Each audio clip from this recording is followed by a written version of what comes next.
All right, guys, what's going on? Welcome back to the Everything College Football Podcast. Dave, me, and Nick, here we're doing 2022 preview and prediction for the Oregon State Beavers.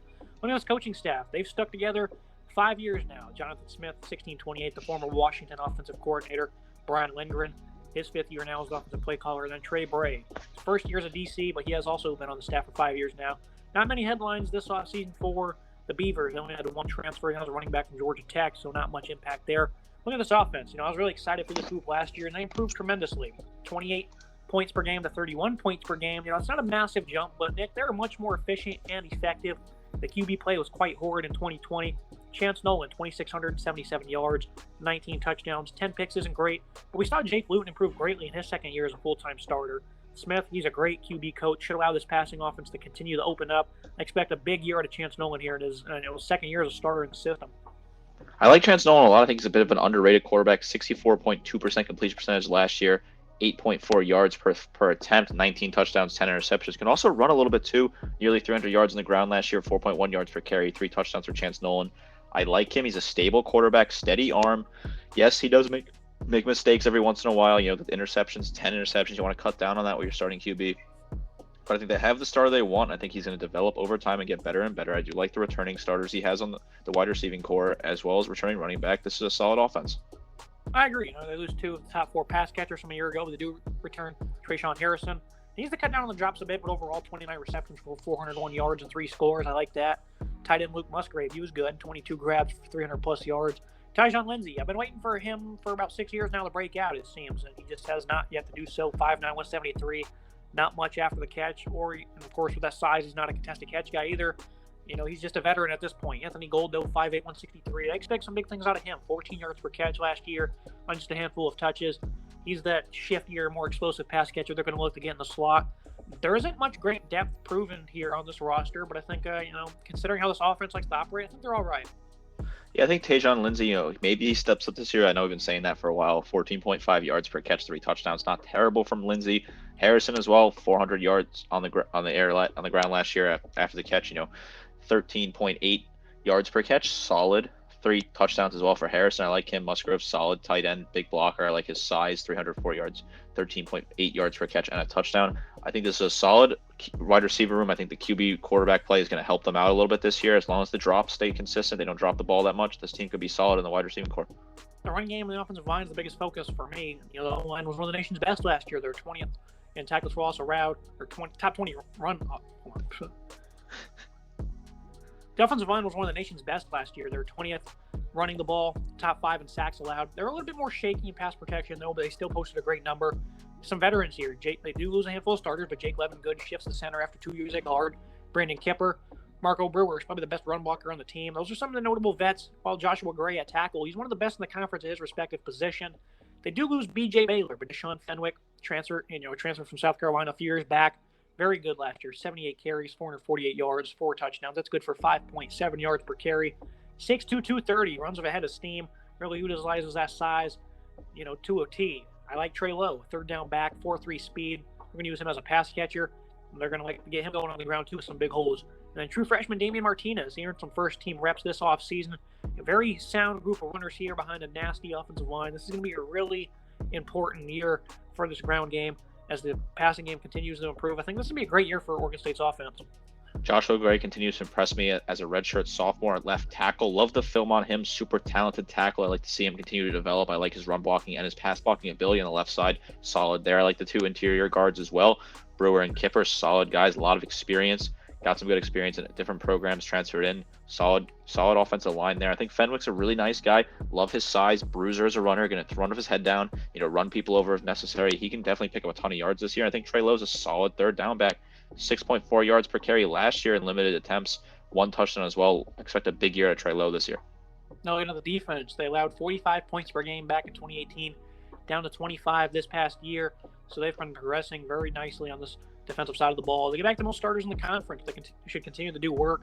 8 are back, led by linebackers Avery Roberts and Omar Spates. These guys have been top 2 in tackles the last 3 years for this football team. A lot of experience, a lot of production. 280 career tackles for Roberts.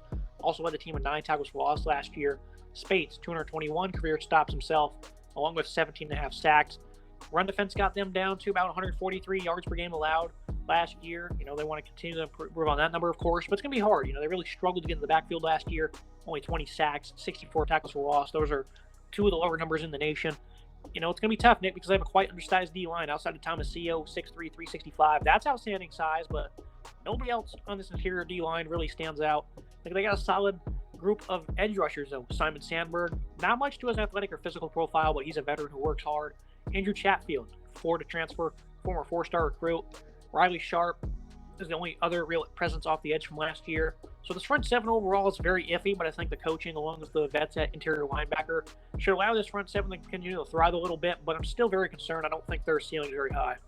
I like Sandberg, 18 total tackles last year, 3 tackles for loss and limited experience. I'd like to see him get a little more snaps this year. I think he's a solid guy. Roberts and Spites, very solid between the two of them.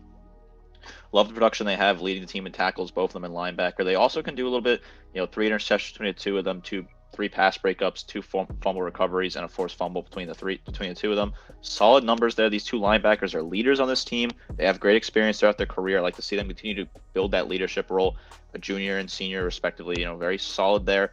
I think they have the potential to step up here and be solid for this team, but across the board, the interior defensive line, I am a little concerned with the size. I'd like to see, there's not much you can do about that now, considering they didn't really do much in the transfer portal, but hopefully these guys can step up.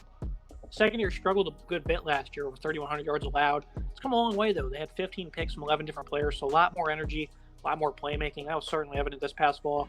Rajon Wright, the brother of Naquan, who went third round a few years back.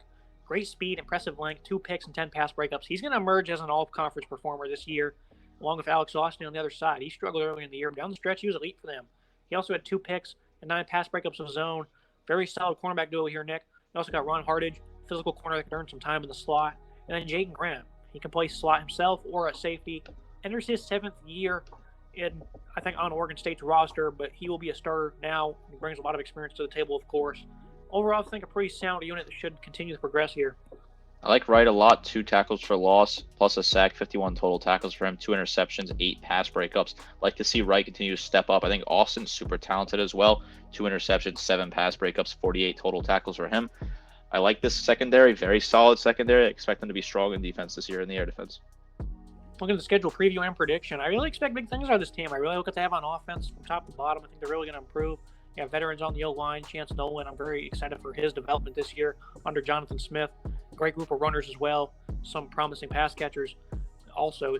So I think the offense, they're going to do some wonders. The front seven on defense, we're a little concerned, but those 2 linebackers in Spates and Roberts, they're going to help alleviate any concerns I have. Not all of them, because they're certainly still going to struggle in some areas, but those guys are really going to be the leaders for them. They're going to make a lot of plays. They're going to get off the field a lot.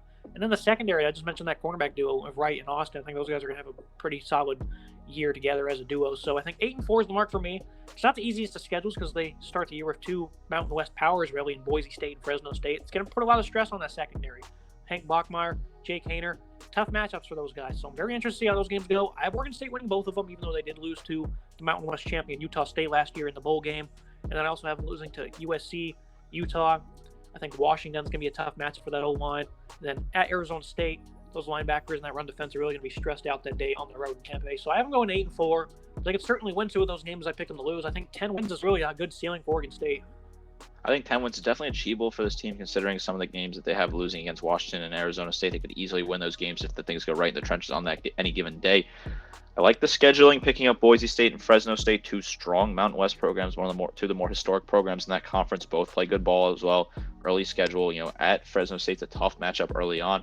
I like this schedule top to bottom. This team should easily cruise into a bowl game. I think they belong in a bowl game. I love the roster on offense. I think it's a very solid offense. I think the defense has some holes, but I think there's a lot of potential there. This team should easily be in a bowl game. 9-3 is definitely really achievable for this team, but 7 wins is also achievable for this team. So I like this roster top to bottom, and I think they're having a good season this year. I also have them beating Oregon to cap off the season. I think they'll finally get over the hump there, knock off a really good Tugs team this season. This is going to be a really fun team to watch. Pac-12 after dark, Nick. I hope this team plays a lot of 10:30 games because I'll tune in to watch every single one of them, and I think a lot of other people would be very pleased to see their effort this year. So hopefully we get to see them late in the day because, this is not really a team I'm going to watch, maybe at 3:30 prime time, but late in the night, I'm going to love watching this team before I go to sleep. I agree. If this team gets a lot of games in that 10:30 Eastern, 11:30 Eastern window, I could find myself tuning in. I don't know if they're going to beat out an SEC game, for instance, but I do like this team top to bottom. I think they will beat Oregon as well this year. I think they have what it takes to beat the Ducks, although it's a talented Ducks roster under Bo Nix, under center. I like Oregon State. I think they should easily be in a bowl game. They can make some noise in a bowl game. Should be a good pick for Bowl Mania. I agree with you there. Fun team to watch all around. One of the more so teams I'm excited to watch this fall. As always, Nick, I appreciate you joining me. Yeah, thank you so much. If you guys like, comment, subscribe. See you next time.